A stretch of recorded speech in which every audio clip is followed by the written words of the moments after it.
Hello students, good morning. This is your Urdu book, Kamrani Urdu for class 2nd. Student, today we will start exercise number 2, 3 and 4 of chapter 4.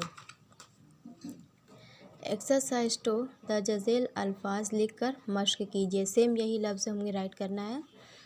खतरे खतरे, बजाना बजाना, भाइयों भाइयों, प्यासे प्यासे, संभाल संभाल, कतार कतार, परेशान परेशान, टोकरी टोकरी.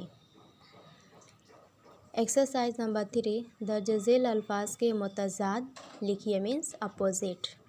छोटा बड़ा, ख़राब अच्छा, आसानी मुश्किल, कड़वा मीठा. ज़ुबानी मीन्स ओरल. एक्सरसाइज नंबर 4 दर्जज़ेल सवालों के जवाब ज़ुबानी दीजिए.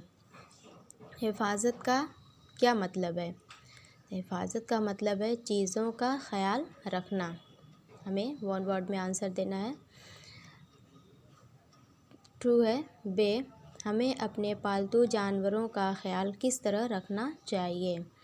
उनकी भूख और प्यास का ख्याल रखना चाहिए. जानवरों की भूख और प्यास का ख्याल रखना चाहिए. जी मैत्री, भैया की चाबी कहाँ से मिली? तो चाबी कहाँ से मिली? रद्दी की टोकरी से. कहाँ से मिली? रद्दी की टोकरी से. Thank you.